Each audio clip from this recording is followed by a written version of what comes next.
E agora à noite nós vamos ver um fiscal. Quem gosta de fiscal, levanta a mão. Fiscal da prefeitura. Um fiscal da Receita Federal. Quem é fiscal da prefeitura? Você, meu filho? Deus te abençoe, tenha misericórdia de ti. É difícil, né? É difícil. Oi? Não, mas você é bênção aqui, você, aleluia. Um fiscal comum, cobrador de impostos, chamava Levi, e Jesus chamou ele de Mateus. Um funcionário público, que não era muito bem quisto, nem muito bem visto pela sociedade. Uma pessoa comum, que só queria ganhar o pão de cada dia, mas era um servidor público, precisava cobrar um imposto.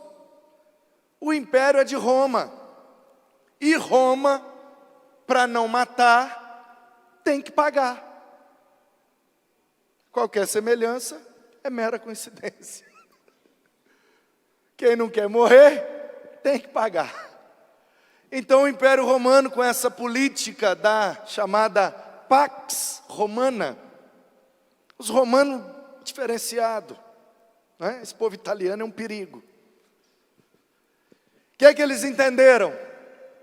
Todos os outros impérios cresceram muito, mas duraram pouco, exceto o primeiro, que é o egípcio, porque também era ainda muito primitiva a humanidade. Mas quando o poder sai do Egito e vai para a mão dos assírios, por volta de 750 a.C., o Egito começa a entrar em declínio, e a Assíria, com Senaqueribe, começa a despontar como o grande império da humanidade naquele momento. E então em 722 a.C., a Assíria invade o reino do norte, e as 10 tribos do norte, chamada Israel, capital Samaria, centro de adoração em Betel, elas são dispersas e nunca mais voltaram a se reorganizar, nem como tribo, nem como nação. Só que por volta de 600 e pouco, cento e poucos anos depois, que a Assíria ascende ao poder de império da humanidade toda, cento e poucos anos depois, eles já estavam perdendo o poder para a Babilônia, com Nabopolassar, que começa a expandir, e então o seu filho Nabucodonosor torna a Babilônia um grande império. Quando o poder sai da mão dos egípcios, passa pelos assírios, e cento e poucos anos depois já está na mão dos babilônios. Cento e poucos anos depois já está na mão dos persas. Ciro, com Dário. Então o reino da Média e da Pérsia se unem, formando o Império Medo-Persa. E cento e poucos anos depois, a Grécia começa a despontar com Alexandre, que vai expandindo a Grécia para o Oriente. E então os gregos tomam o poder. E menos de 300 anos depois, o poder já está na mão dos romanos. Portanto, a gente tem de 750 a.C. até mais ou menos 100 a.C., em 600 anos, nós temos 4 impérios. Foi muito rápido a alternância de poder. Estava no Egito, 600 anos depois tinha passado pela Síria, pela Babilônia, pela Medo-Persa, pela Grécia e agora está em Roma. Então os romanos, olhando esse movimento de poder, eles percebem uma característica. E a característica era: os impérios estão durando pouco porque eles estão mexendo com coisas que não deveriam mexer. Eles estão, quando eles dominam um povo e conquistam um território, eles estão mexendo, por exemplo, na língua do povo. Obriga o povo a falar a língua deles. Isso gera tristeza no povo. Ninguém quer ser obrigado a falar a língua do outro. é prazeroso falar a língua materna. Os romanos também percebem que os outros impérios duram pouco no poder, porque quando eles dominam um povo e um território, eles querem impor os seus deuses, a sua religiosidade. Então eles proíbem os súditos ou vassalos de praticarem a sua religião e são obrigados agora a praticarem a religião do imperador. Isso também gera uma grande ruptura, porque um povo sem uma espiritualidade desenvolvida também fica menos produtivo. Então o Império Romano, analisando esse cenário, eles desenvolveram uma forma diferente de imperar sobre a humanidade. E essa forma diferente, os eruditos chamam de Pax Romana. O Império Romano foi o primeiro império na história da humanidade que não obrigava os seus vassalos de se submeterem à sua língua, nem à sua religião, nem ao seu estilo de vida. Eles dominavam um povo, subjugavam aquele povo, e o povo, com medo de morrer, perguntava: o que a gente pode fazer para viver? E eles diziam: pode continuar com seu Deus, pode continuar com sua língua, pode continuar com sua roupa, sua comida e a casa que você mora. Eu só vou passar aqui uma vez por mês e você me dá um imposto. Pode ser? O que você prefere? Morrer ou me dar uma porcentagem da sua produção? O que você acha que o povo decidia? Uma porcentagem da nossa produção. E então, cada região era organizada de um jeito, às vezes mensal, às vezes na mudança da estação, trimestral, às vezes anualmente. Mas todos os produtores de qualquer coisa eram obrigados a pagar imposto para o Império Romano. Como que o Império iria garantir, com aquela enorme extensão territorial, como que o Império vai garantir que todas as pessoas que produzem qualquer coisa estejam com os impostos em dia? Então eles contratavam funcionários para cobrar esses impostos. Mais ou menos igual é hoje. Então esse homem chamado Levi, ele era um desses funcionários. Um cara bom de matemática, que foi selecionado e ganhava a sua vida cobrando imposto dos seus irmãos, do seu povo. E por isso ele era considerado um traidor. O cara vai vir aqui, sabe da minha dificuldade aqui na minha rocinha, estou plantando um milho aqui, com dificuldade, com calor, sem chuva, e de vez em quando vem umas pragas e ataca a minha plantação. Eu cresci com Levi, nós estudamos na mesma sinagoga. Aí agora ele vem em nome do Império Romano e vem me cobrar imposto. Sabe da dificuldade que eu tenho com a minha rocinha de milho? Ô Levi, tem que pagar imposto? Tem que pagar imposto. E se eu não pagar? Vai morrer. Que isso, Levi? Você é um traidor. Você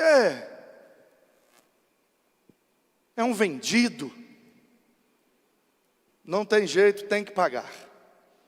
E ele então, no dia da feira, quando todos iam para a cidade grande vender os seus produtos, então ele aproveitava que todo mundo estava lá fazendo a feira e colocava uma banca também. E a banca dele não era para vender nada, era para receber os impostos. Então a pessoa produzia lá o milho na roça, levava para a cidade, botava uma banca, vendia os milho.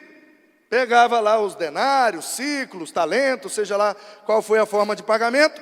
Dali mesmo que ela vendia o milho, ela já passava na banquinha do Levi e falava: ô Levi, eu vendi isso aqui, quanto é que é o imposto? É tanto. Toma, tá pago, valeu, vou embora para minha roça produzir mais.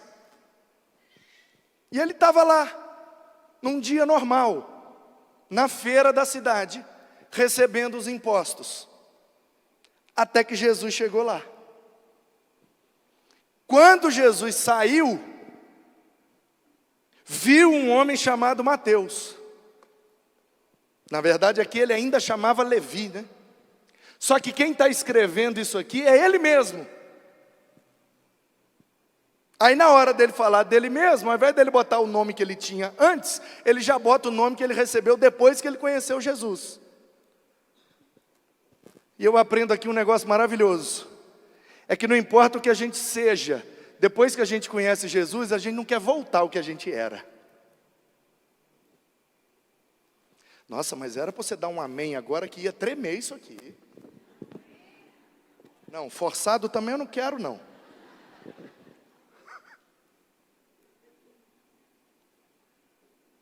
O nome dele é Levi, mas é ele que está escrevendo a história. Então ele está contando a história do dia que ele viu Jesus pela primeira vez. E ao invés de se referir a ele mesmo com o nome que ele recebeu quando nasceu, ele se referiu a ele mesmo com o nome que ele recebeu de Jesus. Sabe o que eu aprendo com isso? Que depois que a gente conhece Jesus e passa a ter a identidade que Ele planejou para nós, a gente não quer voltar àquilo que a gente era antes. Vocês aprendem rápido. Gostei disso. Olha como é que o negócio foi simples. Ele chama Mateus, está sentado na coletoria, e Jesus disse para ele: siga-me. Ele se levantou e foi.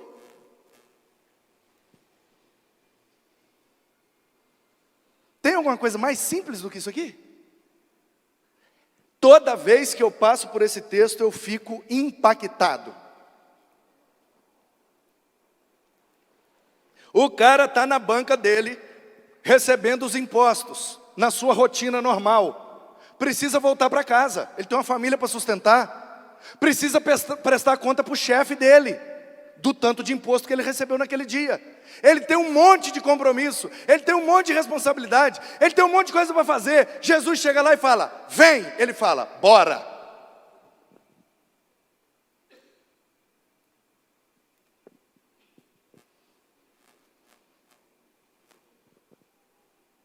E a gente fica colocando um monte de dificuldade. Não, porque eu não tenho tempo.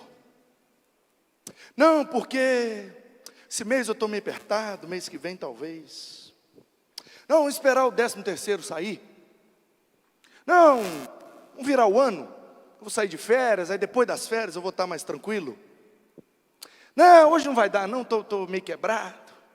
Ei, o carro estragou. Ah, porque tem uma pessoa que eu não gosto. Ah, que não. E a gente fica dando desculpas para Jesus. E Ele fica passando na nossa rotina e nos chamando: vem, e a gente dando desculpa. E Ele dizendo: vem, e a gente dando desculpa. E Ele dizendo: vem, e a gente dando desculpa. E de desculpa em desculpa, a gente vai, pessoas comuns, tendo histórias comuns. Porque só vive história notável quem está disposto a dizer sim para Jesus. Não importa o que você vai deixar para trás.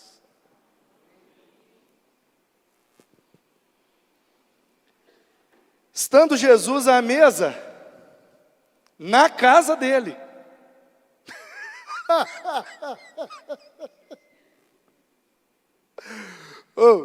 Se Jesus fosse pastor hoje em dia, ele não durava um mês nas igrejas nossas.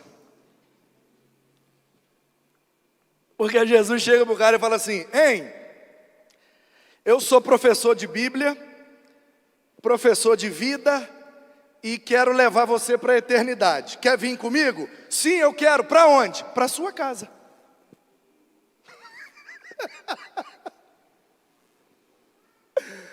Não é estranho? Eu estou no meu trabalho, cheio de compromisso, cheio de conta para pagar, porque não é porque eu sou fiscal que eu não tenho problema, que eu não tenho conta para pagar, que eu não tenho compromisso, responsabilidades. Aí o cara fala comigo: vamos, eu falo: para onde? Ele diz: para a sua casa. Então quer dizer que eu tenho que segui-lo?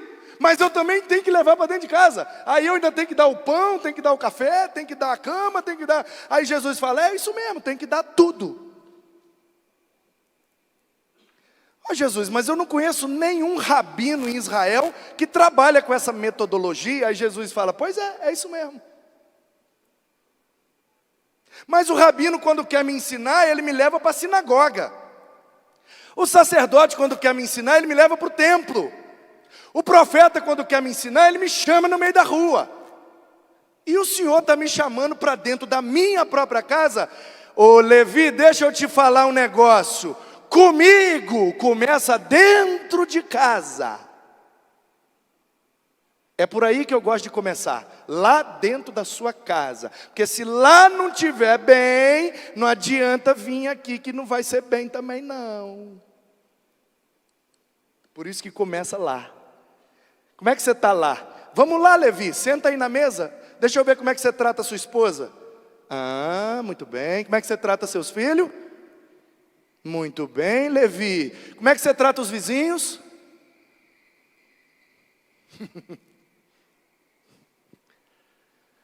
Começa em nós. E geralmente pela nossa casa. Porque é ali que Deus trata com a gente, lá no profundo. Porque é na nossa casa que nos conhecem melhor. Ninguém sabe melhor de nós do que aqueles que vivem conosco. Então Jesus chama ele, vamos começar por onde? Primeira aula, bora para sua casa. Quero ver como é que é você na intimidade. Ô Jesus, mas você não tem casa não para me levar, para me chamar? Você quer que eu seja seu aluno? Você quer que eu largue o meu emprego para ir andando atrás de você? E você não tem nenhuma casa para me botar, para me ensinar? Não, não tenho. Aliás, eu não tenho nem onde reclinar minha cabeça.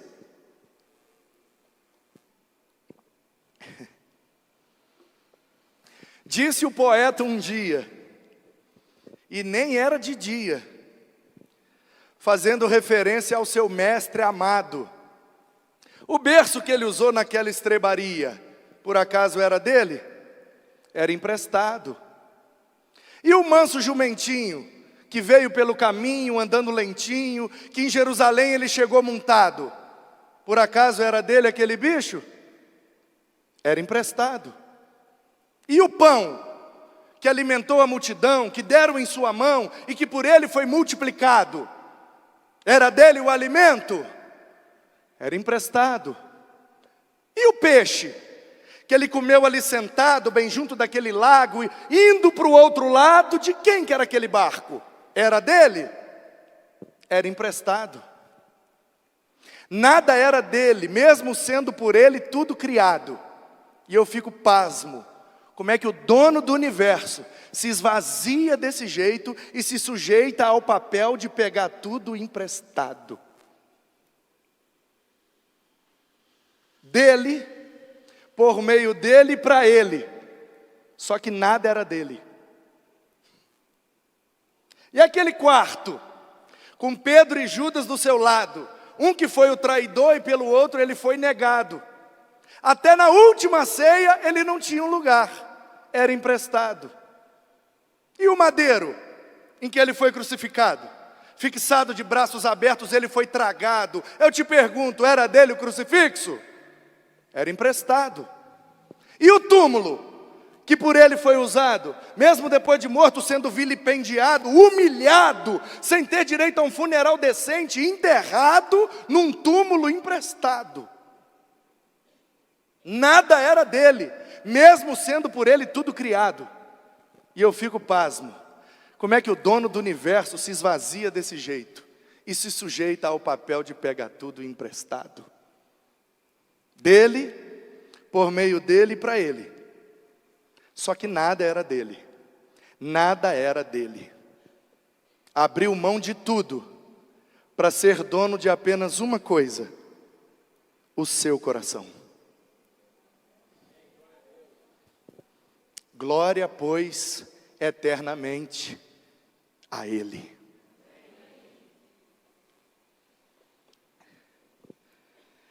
muitos publicanos e pecadores vieram e tomaram lugares com Jesus e os seus discípulos.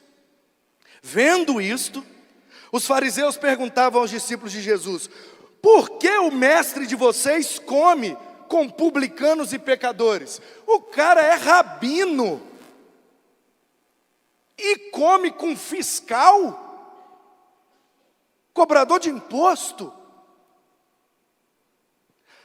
E além de estar sentado com um publicano, cobrador de imposto, traidor da pátria, não satisfeito em estar na presença desse ser deplorável, que é muito malquisto na sociedade, ele não se contenta em estar só na presença, como também está na casa dele. E na cultura judaica, se você come com uma pessoa, ela é sua amiga. Se você entra na casa da pessoa, ela é família. E os religiosos olharam aquela cena e disseram: que mestre é esse, que é amigo de fiscal e família de traidores?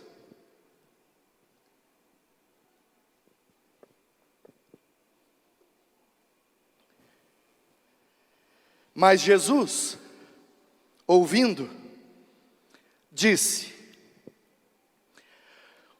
os sãos não precisam de médico, e sim os doentes. Vão e aprendam o que significa. Aí ele cita um trecho do profeta, né? Quero misericórdia e não sacrifício, pois não vim chamar justos, e sim pecadores.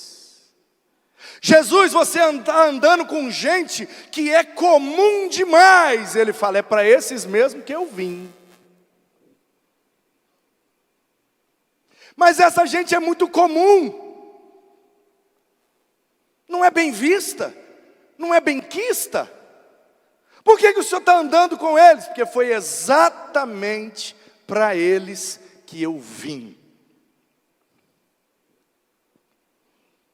Queridos, pessoas comuns vivem histórias notáveis quando obedecem ao chamado de Deus. Levi, vem, bora. Enquanto você ficar dando desculpa para Deus, você não vai viver uma história notável. Ele está te chamando porque Ele quer te usar, e Ele vai te usar poderosamente, assim como Ele usou aquele cobrador de imposto para escrever o primeiro livro do Novo Testamento. Quando você começa a ler a história de Jesus, saber que Ele é descendente de Abraão, quem registrou isso foi aquele fiscal que Ele chamou, e obedecendo ao chamado, colocou o seu nome na história, porque todos esses meninos que você conhece que chama Mateus, é por causa desse cobrador de imposto. Uma pessoa comum, que teve um nome notável. Mateus morreu e não faz ideia das milhares de crianças no planeta que receberam um nome igual ao dele, em homenagem a ele. Tudo porque ele resolveu dizer: sim, Jesus, vamos embora. Para onde o Senhor quiser. Quero ir para sua casa, bora para dentro. Muda o que o Senhor precisar aqui. Agora vem comigo para uma viagem de 3 anos e meio. Vamos aonde o Senhor quiser, eu estou contigo. No final nós vamos morrer, estamos juntos. Gente que faz muita reserva não vive nada notável. Gente que fica dando muita desculpa não vive nada extraordinário. Você quer ser que tipo de gente? Que deixa um legado, que causa um impacto, que abençoa pessoas? Então diga sim para Jesus e comece a viver o que Ele planejou para você. Você acha que você vai morrer como Levi, e Ele está dizendo: eu quero te fazer um Mateus. Mas eu sou Levi, eu não presto, eu sou uma pessoa comum, eu sou mal vista, eu tenho problema dentro de casa, eu não sou perfeito. Esquece o Levi e foca no Mateus. Esquece no que você foi, esquece o que você está sendo e foca no que Jesus pode transformar você e usar você para impactar toda uma geração. Quando Ele disser vem, pode dizer vou, porque aquele que te chamou garante até a eternidade. Pessoas comuns vivem histórias notáveis quando tomam o seu lugar na mesa. O texto diz que Jesus entrou na casa de Mateus e vieram os outros discípulos e vieram outros homens para ver o que está acontecendo aqui na casa do fiscal Levi. Não, diz que tem um rabino novo aí na área. E ele está recebendo um rabino novo que veio lá de Nazaré. Eu já ouvi falar dele. Diz que ele sabe Bíblia, né? Diz que ele sabe muita Bíblia. Sabe muita Bíblia, com 12 anos, ele estava no templo, dando aula para os doutores. Então vamos lá ver como é que é o ensinamento dele? Vamos. Chegaram lá, diz o texto, tomaram lugar à mesa. Na casa do fiscal, os discípulos misturados e mais uns religiosos de curiosidade. Olha, olha o tipo de gente que Jesus gosta de andar. O fiscal desacreditado, o discípulo pescador que acabou de largar as redes, e os religiosos curiosos que quer ver para poder acusar alguma coisa. Aí Jesus fala, vem todo mundo, tem lugar na mesa. Me lembro da história de um pastor que recebeu um telefonema, sábado de manhã cedinho, tomou aquele susto, falou, ai meu Deus, quem morreu? Aí atendeu, oi, o senhor é o pastor fulano de tal? Sou.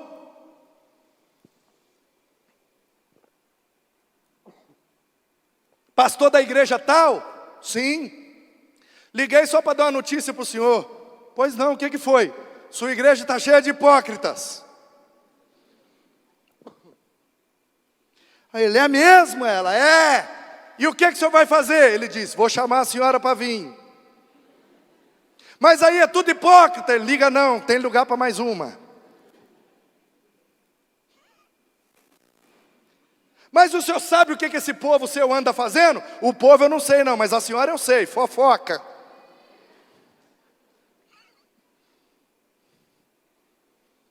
Então, para aqueles que dizem que não querem andar com Deus, porque Ele anda com hipócritas, bem-vindos, tem lugar para mais um.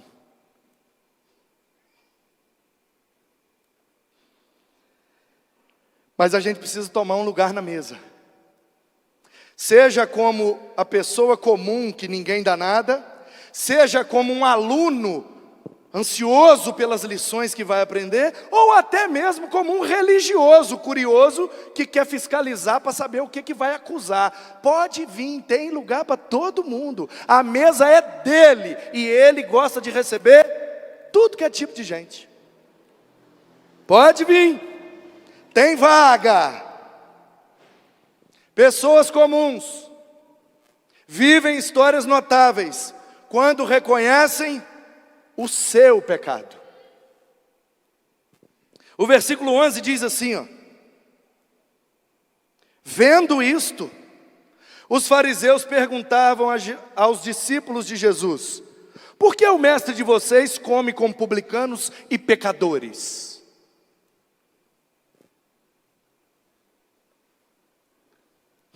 E eu fico pensando, se Jesus não comesse com pecadores, ele comeria sozinho a vida inteira.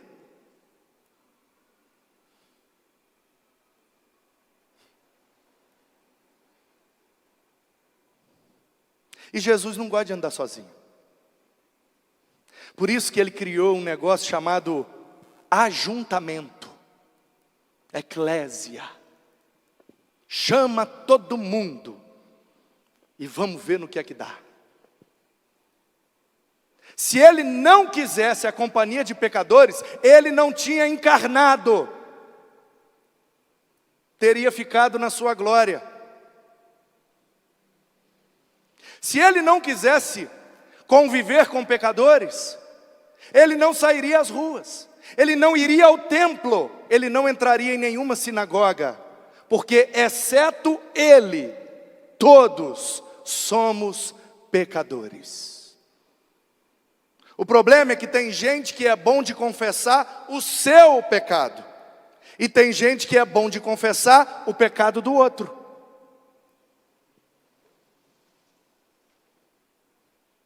Deixa eu te dar uma notícia. Não sei se é boa ou ruim. Quem não é bom de confessar o próprio pecado, acaba ficando bom em confessar o pecado do outro. Porque a santidade de Deus constrange a gente e leva a gente a confessar. Então assim, das duas uma, ou você foge da presença e da santidade de Deus, ou você, ao ter muito contato com a presença e a santidade de Deus, você vai ser levado por Ele a confessar pecados. É nesse momento que a gente bifurca, porque sendo constrangido pela santa presença de Deus, a gente é levado a confessar pecado, e como a gente é orgulhoso, a gente não quer confessar o nosso, aí a gente acaba ficando bom em confessar o pecado do outro.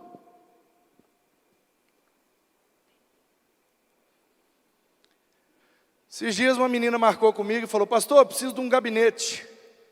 Pode vir, minha filha. Aí ela entrou. Pastor, eu estou aqui para falar de uns negócios errados. Eu pensei, aleluia, agora vai começar a transformação na vida dessa menina. Ela vai começar a confessar pecado, e eu vou cuspir Bíblia nela, e ela vai arrepender, e nós vamos orar, e de hoje em diante ela nunca mais será a mesma. Eu falei, vai minha filha, pode falar o primeiro pecado. Ela falou, o senhor sabe o fulano? Aí eu falei, doce ilusão, achei que eu ia viver uma história notável, mas é só mais uma boa em confessar o pecado dos outros. Isso não produz nada notável, a não ser a fama de fofoqueira.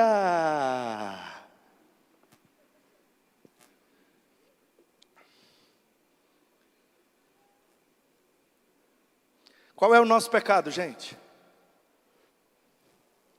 A gente precisa confessar, reconhecer, pelo menos. Mudar eu sei que é mais difícil, mas reconhecer é mais fácil. E é aí que a gente trava. A gente não vive história notável porque a gente não quer reconhecer o nosso pecado. A gente só quer olhar para o outro. Os caras chegaram lá e viram Jesus com os fiscais publicanos. Cobra imposto para Roma. Que mestre é esse o de vocês? E você vê como é que é o religioso, né? Ele não falou com Jesus, não. Ele falou com os discípulos de Jesus. Porque o religioso, ele é assim. Ele é metido a brabo, mas ele foge do enfrentamento santo. Ele corre por fora. Igual tem um cara, que a Bíblia diz assim, ele corre ao derredor. Sabe quem é? Sabe quem é que corre ao derredor? Porque ao redor está o anjo do Senhor protegendo. Aí ao derredor tem um que está bramindo, rugindo, diz o texto, como um leão. Mas ele não é o leão. Porque o leão é o que está protegendo, o leão da tribo de Judá. E ele fica fingindo que é leão em volta. Eu sou leão, eu sou leão. Aí quando o leão da tribo de Judá olha nos olhos dele, faz, uá! Ele vaza. Bando de covardes. Bando de covardes. Por que não falou com Jesus e foi nos discípulos? Os caras estão começando a caminhada agora. Os caras estão aprendendo ainda. Está no início do chamado. Está no início do ministério. Ainda está chamando alguns para compor a equipe de 12. Mas os covardes não querem enfrentar o mestre, querem enfrentar os discípulos. Covardes. Por que não enfrenta o mestre? Faz igual Saulo, enfrenta o mestre. Cair cego no meio da estrada e ouvir da boca dele, Saulo, Saulo, por que me persegues? Quem é você? Quem é você? Jesus, ô Zé Mané. Zé Mané não, Saulo Mané, né? Saulo Mané. Não, mas eu não estou perseguindo Jesus. Jesus morreu na cruz tem uns dias já. Já parou para pensar nisso? Você já tinha reparado nisso?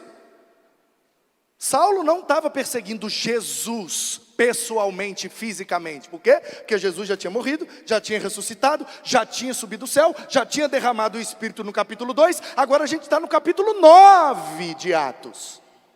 E ele está com a carta de recomendação autorizando, onde encontrar um crente pode matar. Aí ele fala, eu vou para para Damasco, que lá que tem muito, e eu vou matar todos eles. No meio do caminho, Jesus, ei,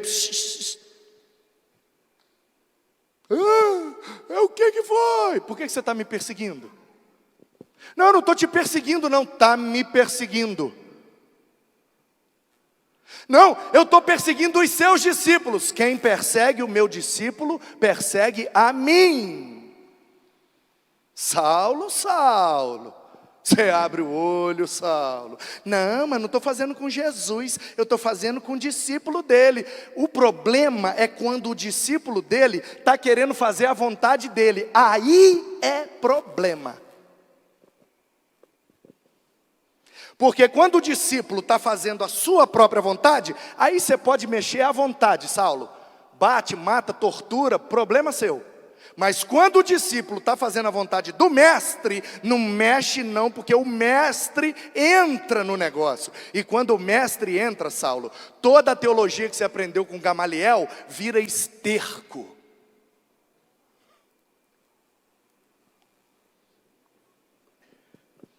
Pessoas comuns vivem histórias notáveis quando reconhecem a sua enfermidade. Qual é a nossa enfermidade, irmãos? Jesus disse, os sãos não precisam de médico, eu vim para os doentes. Quem já aceitou Jesus aqui, levanta a mão. Levanta a mão quem já aceitou. Quem vai aceitar, segura, daqui a pouco. Quem já aceitou, levanta a mão. Todos vocês, doente. Você, levanta vocês dois. Vocês são os mais doentes de todos aqui. Doente ao quadrado. Doente, fica de mão levantada. Doente. Enfermo, doente. Lembrei de um pastor sábio maravilhoso. Estava numa reunião e os caras tudo. Por que o seu ministério está ruim? Está doente. Seu ministério está doente, a igreja está doente. E o homem bom, rapaz, fazendo um bom trabalho. Aí ele falou, peraí, só um minuto, eu disse, calma. Deixa eu pegar meu relatório aqui do meu último ano de ministério. Tantos batizados, tantos isso, tanto aquilo, tantas vidas, esse é meu relatório. Está doente isso aqui? Aí o cara falou, não é bem isso que a gente quis dizer. Ele falou, então troca doente por enfermo. Tudo doente, Doente. Que é isso, pastor? Eu não sou doente não. Então você não aceitou Jesus, porque ele disse que ele veio para os doentes. Sim ou não? Sim ou não? Ei, já viu um doentão graúdo? 1,95 m, é 120 kg. Pensa numa doença. Ele veio para os doentes. Eu sou doente, sim, sou doente no corpo, problema de ligamento, problema de pâncreas, triglicerídeo, doente. Sou doente na alma, trauma, crise, insegurança, medo, sou doente. No espírito também, o bem que eu quero eu não faço, o mal que eu não quero está sempre diante de mim. Eis-me aqui, muito prazer, Manu, doente. Que todos os dias busca o médico dos médicos, porque reconhece, eu sou doente, se não for o médico para me curar, eu vou morrer. Então médico dos médicos, me cura a cada dia, para que um dia eu tenha um corpo glorificado, sem nenhuma doença, para habitar na tua presença por toda a eternidade. Pessoas comuns vivem histórias extraordinárias quando aprendem a agir com misericórdia. Disse Jesus, aprendam o que significa misericórdia quero. É o que foi, meu filho? Mais água? Cada copo d'água é 15 minutos, hein?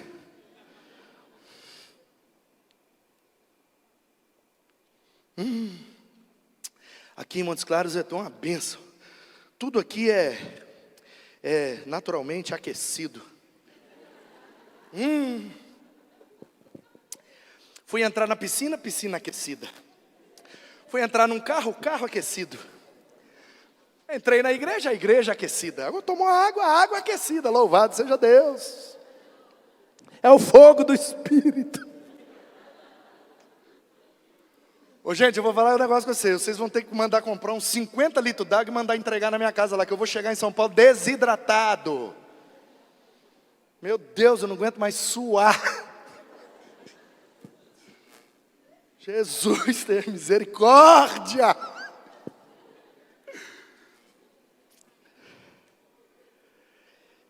Irmãos, eu converti numa igreja, eu era adolescente. E tinha um professor de EBD lá que era muito bom. Você conhece um professor de EBD bom? Pensa num EBD bom. Bom.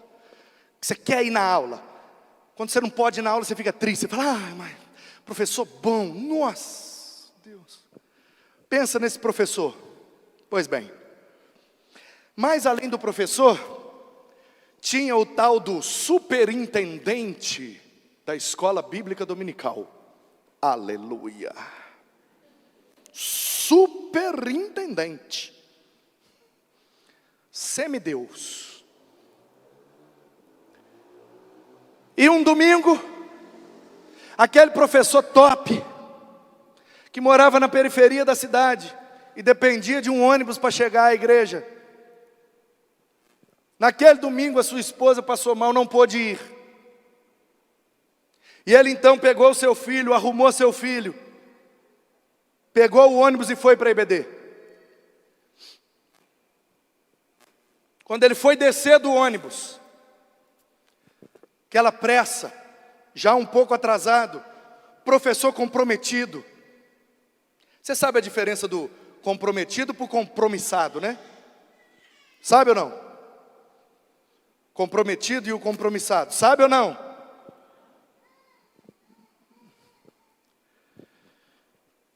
Tem dois animais que estão relacionados ao café da manhã do norte-americano: a galinha e o porco. Porque o americano no café da manhã gosta de ovos com bacon. Pois bem, a galinha está compromissada, ela tem um compromisso, todo dia ela bota ovo para o café da manhã. O porco está comprometido, ele precisa morrer para o café acontecer. Você é compromissado ou comprometido? Você tem um compromisso ou uma missão que você está disposto a dar à sua vida? Aquele professor era comprometido. Ele deixou a mulher doente em casa, pegou um menino de 4 anos, entrou num ônibus, domingo, poucos ônibus circulando. Foi descer no ponto de onde ele ainda tinha que subir uma ladeira considerável até chegar na igreja.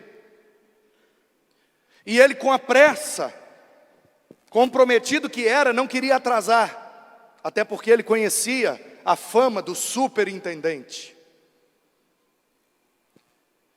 E na ânsia e no comprometimento, ele descuidou na hora de descer do ônibus. O menino escorregou da mão dele, caiu, bateu a cabeça no meio-fio.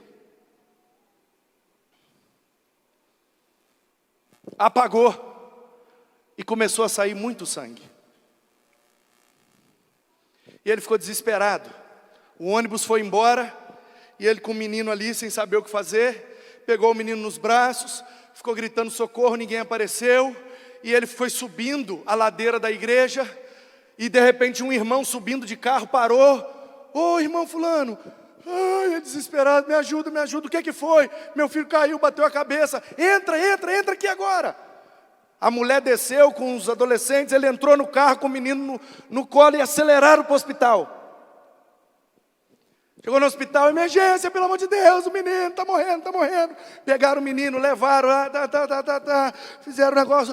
O menino voltou e bota remédio, isso e aquilo e tal, e tem que fazer exame para saber o grau da lesão. E ele lá do lado de fora preocupado, meu Deus do céu, dá notícia do meu menino. Senhor, calma, senhor, o senhor tem que esperar, está no procedimento. Depois que terminar, o senhor vai receber a notícia. Eu preciso da notícia do meu filho, ai meu Deus, a EBD começou, eu estou atrasado. O superintendente, ai meu Deus, meu filho, notícia do meu filho, ai meu Deus, a EBD, ai meu Deus. Ele saiu do hospital e foi correndo. Foi correndo para a igreja.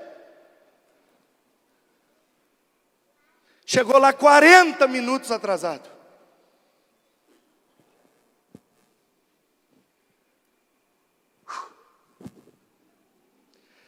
Esse aqui não foi calor, não. Esse aqui foi ira. Foi ira. Porque quando eu lembro dessa história, eu fico cheio de ira. Isso não é pecado não, tá? Pecado é raiva. O Novo Testamento diz, é obra da carne, é tumoi. O Novo Testamento diz, Deus tem ira. Orgis é a palavra. Irai-vos e não pequeis. Tem como irar sem pecar, Paulo? Tem, se você tiver a orgis, que é a ira de Deus, um sentimento santo acerca de uma injustiça. Isso é ira. Raiva é birra. Raiva é infantilidade. Eu quero água gelada. Tá aquecida. Também não quero mais. Ai, essa igreja me deu água quente. Larga de ser criança. Isso é raiva, isso é birra, isso é infantilidade, isso é obra da carne. Deus não tem isso. O que é que Deus tem? Ira, um sentimento santo. Ah, o meu time perdeu, o cara veio e zoou, seu time perdeu, não fala do meu time, não fala do meu time. Isso é raiva, isso é obra da carne, isso é infantilidade. Agora eu saí daqui e fui entrar lá no banheiro. Quando eu entrei no banheiro, tinha um adulto abusando de uma criança. Eu não conheço esse adulto, eu não tenho raiva dele, eu não sei nem quem ele é. Mas se eu vejo um adulto abusando de uma criança, isso gera em mim um sentimento santo. E eu vou entrar para não deixar aquela injustiça continuar acontecendo. Isso é ira. É isso que Deus tem e faz. Portanto, cuidado com as relações, porque se elas são injustas, a ira de Deus vai entrar para consertar, hein? Então, quando eu conto essa história, isso me enche de ira. Porque aquele irmão chegou todo suado, desesperado, com a mulher doente em casa, com o filho no hospital, sem saber o que aconteceu. E ele foi correndo num tempo onde não havia telefone celular. E ele foi, mesmo que 40 minutos atrasado, pelo seu comprometimento, ele foi para avisar o superintendente o que havia acontecido. E ao pisar no pátio da igreja, o superintendente o recebeu da seguinte maneira: parabéns, hein, professor? Isso são horas de chegar na EBD?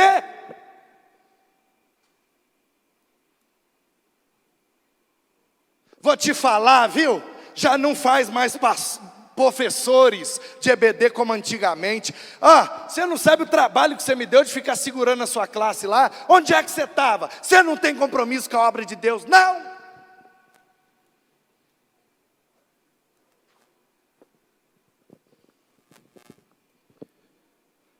Ô gente, esse cara está lá até hoje, eu sou fã dele, fã. Quase falei o nome dele. Toda vez que eu vou lá eu pergunto para ele: o irmão fulano de tal, não veio hoje não, mano. Ele está morando aonde? Lá no mesmo lugar. Eu pego o carro e vou lá. Ô meu irmão, mano, vim só te dar um abraço. Me dá um abraço. Aí ele fica: você sempre quer me dar um abraço? Eu nunca sei porquê. Aí lá dentro eu digo: mas eu sei porquê. Eu estou te abraçando em nome da igreja, que precisa aprender a agir com misericórdia, porque o que aquele irmão fez aquele dia com você, não é o que Jesus faria. Portanto, meu irmão, que você perdoe. Aliás, você já perdoou, porque você continua sendo o mesmo crente comprometido que você sempre foi. Você continua servindo ao seu Deus. Você não ligou para aquele superintendente e você continua sendo uma bênção. E o seu filho não morreu e hoje ele é uma bênção. E a sua esposa foi curada e ela é uma bênção. E a família do superintendente é uma desgraça. O superintendente é uma desgraça. E a família dele é uma desgraça. Tudo na droga. Tudo divorciado. Brigado. Um foi preso. Superintendente. Jesus não tem superintendente, Jesus tem discípulos humildes que aprendem com Ele a agir com misericórdia, porque do lado de lá, da pessoa que está chegando atrasada, toda suada, tem uma história de vida sofrida, e eu não tenho direito, por qualquer cargo que eu exerço, de tratá-la sem misericórdia.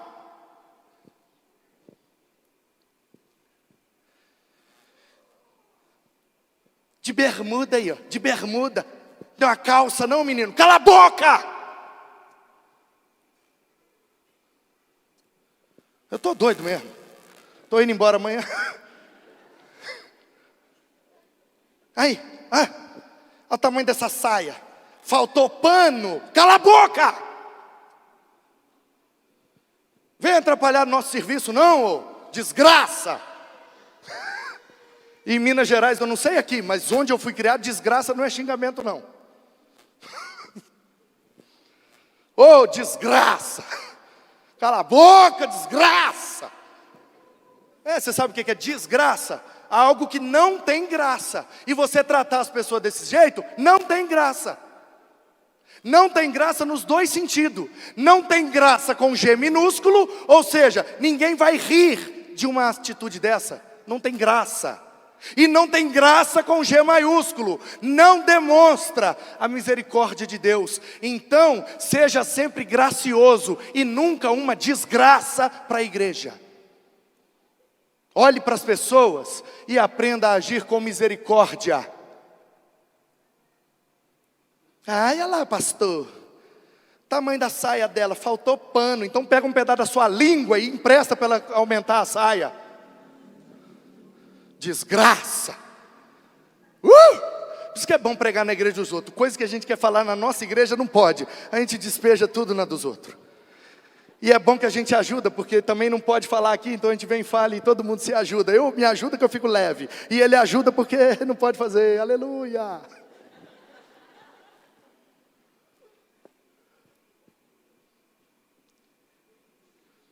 Eu estava pregando lá no Maranhão.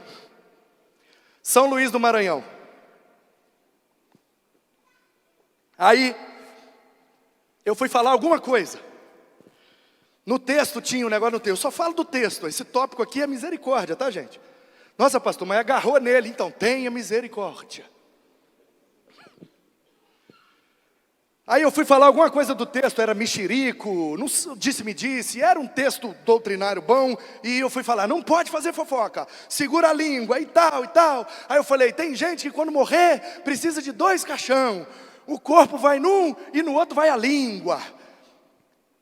Aí vocês também não riram, vocês conhecem essa não? Vocês falam isso aqui? Tem esse ditado aqui? Lá em São Luís ninguém riu, ficou todo mundo me olhando assim, ó. Aí eu, eita, não funcionou essa não. Aí eu, beleza, toquei o barco. Terminei, estava lá na porta despedindo dos irmãos. Deus abençoe, Deus abençoe. Aí veio o irmão e falou, ô pastor, Deus abençoe, hein? Que palavra boa, louvado seja Deus. Pastor, eu não sou daqui também não. De onde eu vim a gente usava esse ditado aí também, da língua vai no caixão. Mas aqui eles não usam isso não, pastor, por isso que ninguém riu. Aí eu, vacilei, não conhecia, né, a diferença cultural. Então é por isso que o negócio não funcionou, galera. Aí ele falou, aqui o ditado é diferente, pastor. Aí você sabe que eu sou curioso, né? Aí eu, como que é aqui? Ai, gente, que pergunta boa. Uma das melhores perguntas que eu já fiz na minha vida. Como que é aqui, irmão? Ele falou, pastor, aqui tem a Vale. O senhor sabe a empresa Vale? Mineradora? Eu falei, sim. Vem lá de Carajás e traz o minério para ser pelotizado aqui e entrar no navio e ir embora. Então aqui o ditado é o seguinte, porque esse trem, pastor, que vem lá de não sei onde, Carajás, não sei onde, ele tem 14 quilômetros de vagão, um grudado no outro. Aí eu, mas era fofoca e o cara está falando de minério? Aí eu falei, tá, irmão, mas e o ditado, como é que é? Ele, então, pastor, calma, deixa eu explicar. O trem tem 14 quilômetros de vagão. Então aqui o pessoal fala assim, ó. Fulano, quando morrer, o corpo vai no caixão, a língua vai no trem da Vale. Falei, nossa, no Maranhão o povo é bom, hein, menino?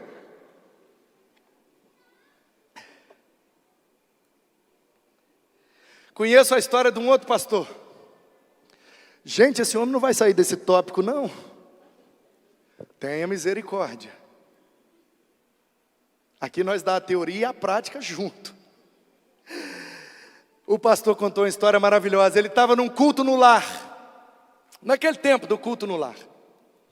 E houve um tempo que era moda entre os adolescentes pintar o cabelo colorido. Eles descoloria e pintava, papel crepom que eles usavam na época. Aí uns cabelos azuis, vermelho, verde, amarelo, uns cabelos coloridos, beleza. Eu chamava lá os periquitim de Jesus aí, ó. Os periquitos, calopsitas, gospel, deixa os meninos. Aí, o pastor estava num culto no lar. E os adolescentes estavam lá no canto, fazendo o quê? Sendo adolescentes. Rindo, brincando, falando alto. É, adolescente. Aí uma irmã do lado do pastor chegou e falou assim: ah lá, pastor, ó, como é que tá essa nova geração? Ó lá, os cabelos tudo colorido, nada de Jesus, não quer saber de nada da igreja, não sei nem quem está fazendo aqui, veio só para bagunçar, é tudo enviado do capeta, pastor. Ah lá, e o pior é aquele do cabelo verde, tá? Aquele do cabelo verde, aquilo não é enviado não, aquele é o próprio capeta. Aí o pastor, minha irmã, não é mole não, hein? Tem umas frases que os pastores decoram, eles ensinam a gente no seminário. Quando a gente quer dar uma patada e não pode, a gente fala, complicado, é complicado. Não é mole não. Se você ouviu isso do seu pastor, creia, ele queria te dar uma patada, mas ele fez o que ele aprendeu. Aí começou o culto. Pastor, está tudo pronto, o lanche, tudo tal, o senhor pode começar. Ele, pois não. Boa noite, gente. Obrigado, irmã fulana. Privilégio de estar aqui na casa dessa irmã, que coisa boa, os irmãos, tudo aí, nananã. Ô fulaninho, pega o violão aí, vem meu filho. Aí veio quem? O do cabelo verde. Aí o pastor falou, vamos louvar o Senhor com esse menino que é uma bênção na minha vida. Estou chegando agora na igreja, vocês não conhecem ainda meio minha família. Esse aqui é o meu menino do meio. Vai meu filho, louva o Senhor aí para nós. E o menino rebentou na viola e conduziu o louvor daquele culto. E os vizinhos converteu tudo. E foi uma bênção. Eu só queria ver a cara daquela irmã. Mas eu pagava qualquer preço, financiado pela Caixa. Deixa eu ver, Jesus, a cara dela, eu só quero um pouquinho, só um frame assim, ó, tchum, de quando o pastor falou, esse menino é uma bênção, é meu filho do meio. Eu tinha que ver a cara daquela irmã, olhar bem dentro dos olhos dela assim, ó. Sua língua vai no trem da Vale, miserável. Desgraça. Meu irmão, em nome de Jesus, ninguém vive histórias notáveis se não usa sua língua para a glória de Deus. Nós precisamos agir com misericórdia e atrair as pessoas para Jesus e não repeli-las. E você, meu irmão? Você quer viver uma história notável? Que você é comum, eu já sei. Mas eu aprendi aqui com o meu querido pastor Anderson, que aliás, diga-se de passagem, pastorzão Anderson. Tem alguém da diretoria da igreja aqui? Levanta a mão para ver. Diretoria, quem é a diretoria? Levanta a mão alto. Fica tranquilo, ninguém vai te assaltar não, levanta a mão. 1, 2, 3, 4. Você levantou a mão ou está coçando o cabelo? Ô varão, Vocês que são da diretoria da igreja, quando terminar o culto, eu preciso falar com vocês, tá? Coisa nossa. Se mete não. Olha só, gente. Eu aprendi com o meu pastor Anderson, que mesmo eu sendo uma pessoa comum, eu posso viver uma história notável, como Abraão, como Isaac, como Jacó, como Paulo, Epáfras, Filemão, Onésimo, como Samuel, como centurião, como servo do centurião, como Mateus. Pessoas comuns que viveram histórias notáveis. Portanto, que nós somos comuns, eu já sei, nós somos tudo comum. A pergunta é se a gente, sendo comum, quer ter uma história comum ou uma história notável? Estou falando para a gente engrandecer, para a gente se sentir mais, para isso, para aquilo. Não. Estou falando de legado, estou falando de marcar uma geração. Estou falando de servir a Deus, de um jeito que bota um sorriso no rosto de Deus. Talvez você está aqui essa noite e você fala, pastor, duas coisas eu aprendi aqui esses dias. Realmente eu não achava que eu era uma pessoa comum, eu até que me achava um pouco especial. Não, você não é especial não, você é comum. No nosso meio só tem dois tipos de gente. É assim, ó, cabeça e membro. Cabeça é especial, membro é tudo comum. Você é cabeça ou membro? Não é a pergunta retórica. Você é cabeça ou membro? Então você é comum, porque especial é o cabeça. Então talvez você está dizendo assim, eu aprendi duas coisas. A primeira é que eu sou comum, eu me achava um pouco especial. Realmente eu não sou não, eu sou uma desgraça. Desgracinha de Jesus. Mas, mesmo sendo uma pessoa comum, eu posso viver uma história notável. Eu posso fazer algo de relevante para abençoar alguém, para marcar a vida, nem que seja de uma pessoa. E aí você está se perguntando, o que eu posso fazer, pastor? Então, com Mateus, a gente aprende que, quando a gente obedece ao chamado, toma o nosso lugar na mesa, reconhece o nosso pecado e a nossa enfermidade, e aprende a agir com misericórdia, a gente está pronto para viver uma história notável. Portanto, irmão, mesmo sendo comum, se você quer viver uma história notável, porque você faz parte de uma igreja notável, é notável, gente, Deus tem me dado o privilégio de rodar o Brasil, e até fora, conhecer realidades, e várias igrejas, de várias denominações. Eu conheço uma em Nova Iguaçu, do pastor Vitão. Ele não vai ouvir não, mas honra quem tem honra. Pastor Vitor Alves.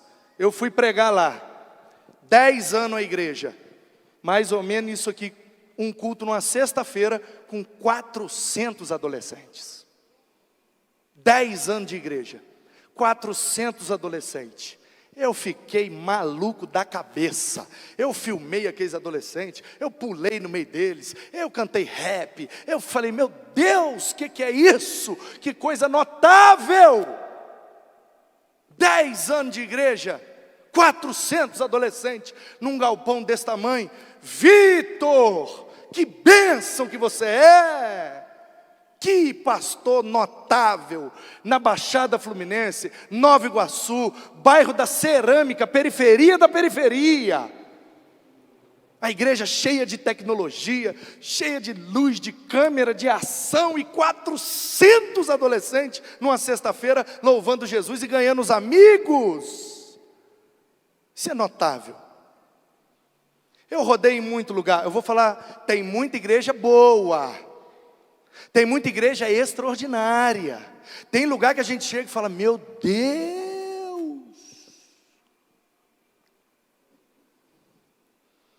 Há um tempo atrás eu peguei o meu líder do patrimônio, porque eu estava tentando explicar um negócio para ele, que ele veio perguntar qual era a minha visão, a minha opinião, a minha sugestão para poder fazer as coisas no templo, lá da PIB Itaim. E aí eu fui explicando para ele, e eu percebi que ele não estava entendendo. Aí ele ficou meio assim, é assim que faz, mas aí ele, o senhor não está entendendo, né? Ele, mais ou menos. Eu falei, entra aqui no carro, vamos dar uma volta ali comigo, o senhor está com tempo? O almoço é por minha conta, vamos. Levei ele numa igreja perto da nossa lá. Aí marquei lá, fiz o contato com o pastor, tá? Não estou aí não, mano, mas pode chegar, fala aí com fulano de tal e tal, blá, blá, blá, blá. Levei. Oséias Soares, líder do patrimônio da PIB Itaim, uma lenda na igreja. Peguei o irmão Oséias, a gente foi entrando na igreja. Abriu a cancela, a gente entrou igual um condomínio. Quando a gente entrou, ele perguntou, onde é que é a igreja, pastor? Eu falei, já estamos nela. E fui andando nas ruas. Colégio, prédio, ginásio de esportes, pequeno auditório para 800 pessoas, auditório médio para 1.500, auditório principal. Vem cá, irmão Oséias, vem aqui para o senhor ver um negócio. Entrei com ele no templo daquela igreja. Só nós dois, estava tudo fechado, vazio. Ele entrou e travou uma estátua assim, ó.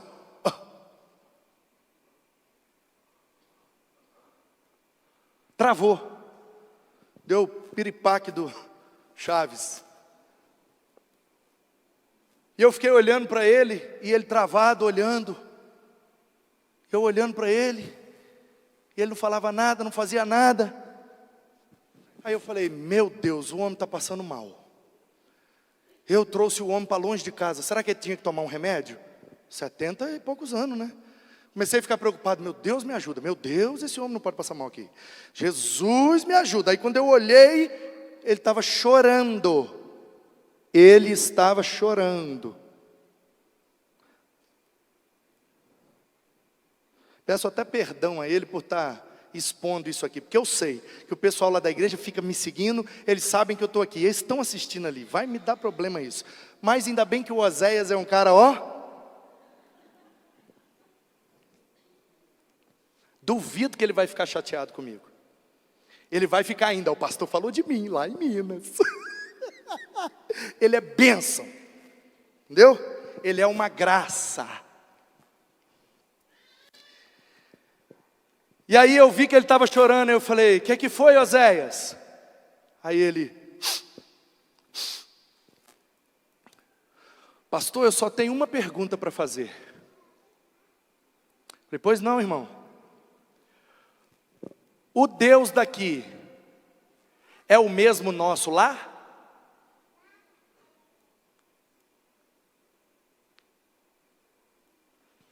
Eu falei, sim, irmão, é o mesmo. Ele falou, então por que que lá não é igual aqui? Eu falei, porque a visão não foi a mesma. Porque o Deus que dá a visão, também dá a provisão. E quem não quer viver baseado na visão, nunca terá disponível a provisão. Nossa, mas agora era para você dar um amém e virar um mortal para trás. Gastei a história do Oséias à toa.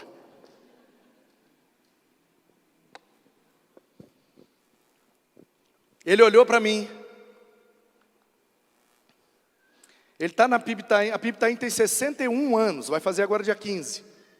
Ele está lá há pelo menos uns 58. Ele olhou para mim, um senhor, tem idade para ser meu avô. Ele olhou para mim e falou assim, meu pastor, eu não sei quanto tempo eu vou viver. Eu vou confessar um negócio aqui para você. E agora é que ele vai ficar vaidoso mesmo. Foi a frase mais bonita que eu já ouvi de um membro antigo de igreja. Ele olhou dentro do meu olho e disse assim: meu pastor, começa por aí a frase, idade para ser meu avô. Ele olhou dentro do meu olho, tinha 3 meses que eu estava na igreja. Ele olhou e disse: meu pastor, eu não sei quanto tempo eu tenho de vida, mas eu quero lhe fazer uma promessa dentro desse templo sagrado. Enquanto eu viver, serei um apoiador da visão que Deus te der. O senhor pode contar comigo. E a minha oração, pastor, é que Deus permita que eu viva até os 120 anos. E que o senhor também viva mais uns 50 anos. Para a gente ver isso aqui, lá no Itaim.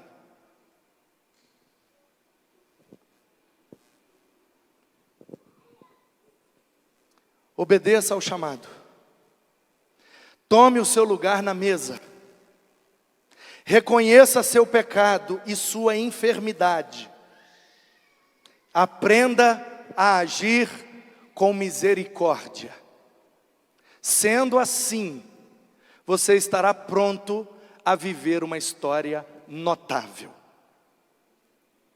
E o que eu dizia era: esta igreja, celebrando 9 anos de idade, como eu acabei de descrever, eu já vi muita igreja extraordinária, mas uma igreja com 9 anos, vivendo o que vocês estão vivendo aqui, vocês acertaram em cheio nesse tema. De fato, o que eu vi aqui, nesses últimos dias, foram pessoas comuns, vivendo uma história notável. Gente que mandou áudio para mim, orando por mim, todos os dias, há mais de uma semana. Fica de pé quem orou por mim aí. Fica de pé aí quem orou por mim. Olha lá, ó. Cadê tem uma moreninhazinha, está lá com as crianças.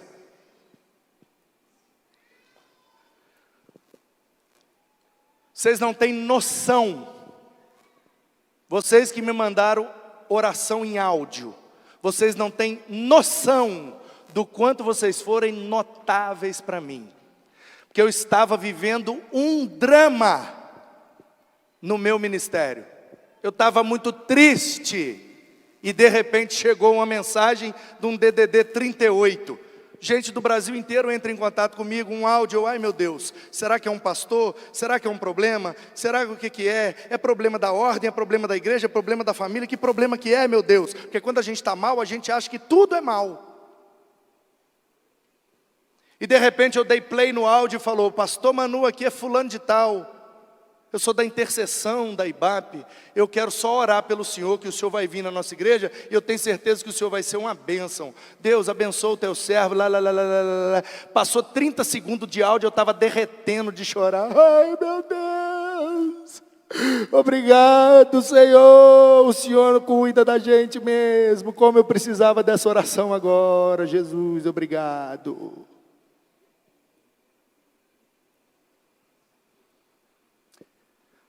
Pode sentar. Como é que é o nome do bigode que cantou no quarteto aqui? Joel? Tinha que ter nome de profeta mesmo. E dos bons, pentecostal ainda, hein? O senhor sabe que Joel é o profeta pentecostal. É, meu filho, o fogo vai descer, o Espírito vai ser derramado sobre toda a carne. Aleluia! Ô gente, vocês não têm noção do quanto eu fui impactado. Porque no primeiro dia eu vi o bigodão aqui em cima. Parzinho de jarra com a esposa. Com as roupinhas, tudo igual, gente. Coisa mais linda. Os 2 casalzinhos, né? Que hino que vocês cantaram mesmo? Eu já não lembro. Se paz a mais dor. Foi esse não? Foi o de ontem, né? O primeiro foi Jesus virá, né? O outro irmão, tadinho, ficou emocionado, foi entrar na vez dele. Ele virá no último dia. Não, ainda não, ai meu Deus.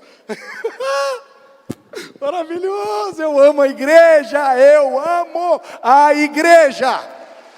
Ô gente, a igreja é o melhor lugar do mundo. É muito bom. Gosta de cinema, gosta de stand-up, gosta de teatro, de rave, de sertanejo. Igreja que é bom. Eles não sabem de nada. E o seu bigode aqui, Joel, combinandinho com a esposa, coisa mais linda, cantou, oh, Jesus virá, aleluia, amém. Aí eu olhei para o pastor antes assim, olhei de novo, olhei para ele, fiquei quieto, porque eu ainda não tenho muita intimidade. Eu falei, eu ia até brincar, mas não conheço muito, deixa eu ficar quieto. Aí eu só pensei, mas vou contar só para vocês, o pastor não precisa saber não. Aí eu pensei assim, olhei, essa é a parte do culto só para mostrar que eles ainda são batistas.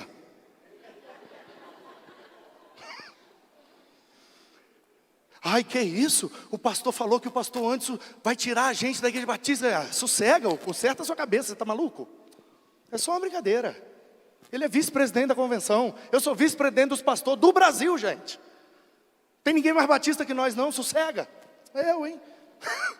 Embaixador do rei, legítimo. Uma vez embaixador. Não mexe não, aqui nós é batista mesmo. O irmão Joel cantou aqui, gente. Cantou um hino. Aí eu olhei para o Anderson, olhei, só pensei, né? Aí o Anderson olhou para mim e falou assim, são membros fundadores. Aí eu, porque, só para vocês aqui, nas igrejas que eu vou por aí, eu conheço um monte de membro afundadores. Então eu nunca sei quando, porque eles gostam de se apresentar como tal, né? Muito prazer, pastor Manu. Eu sou o fulano de tal, de Souza da Silva, não sei o que, das quantas, membro fundador. Será que é fundador mesmo ou é afundador? Nunca sei, nunca sei. E aí o pastor Anderson falou, ó, membro fundador.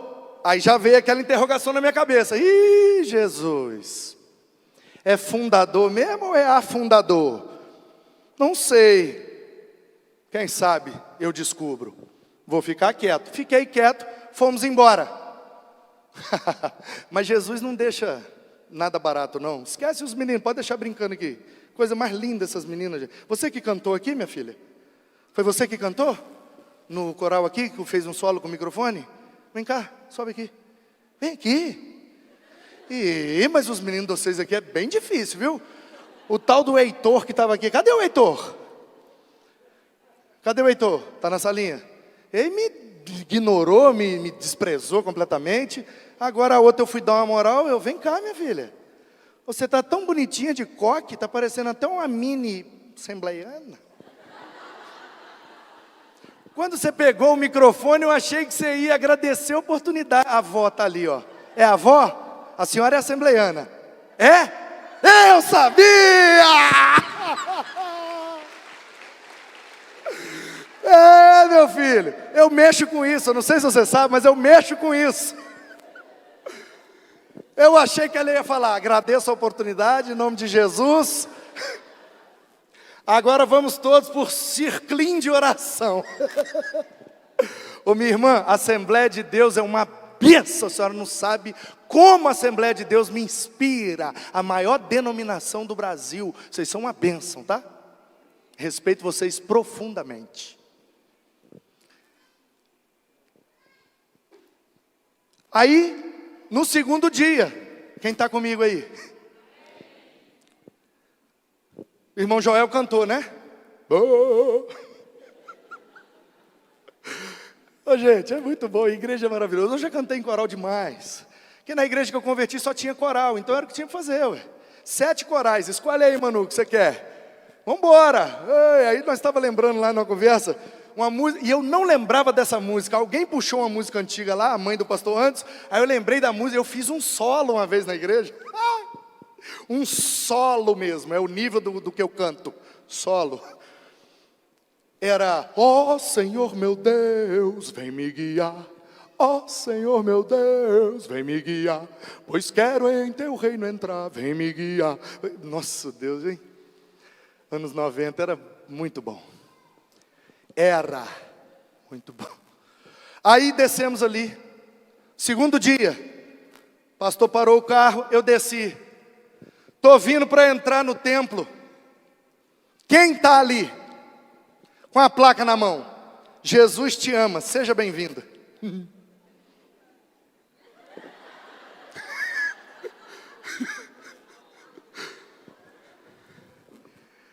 Aí eu vim subir na rampinha ali, e olhando e falando assim: Jesus, o homem é fundador mesmo, não é afundador não. Ele: seja bem-vindo, pastor Manu. Aí eu falei: o senhor é uma bênção. Ele falou: glória a Deus. Eu falei: mas o senhor está aqui segurando essa placa? Ele falou: de algum jeito nós temos que servir, né, pastor? Ô irmão Joel, o senhor é um cara notável. Porque é um cara que tem essa silhueta, que canta num quarteto, ele não segura uma plaquinha de seja bem-vindo não, meu filho. Se ele for comum, ele não segura plaquinha nenhuma. Mas quando ele é notável, ele não se importa de onde ele vai servir, porque o seu prazer é servir.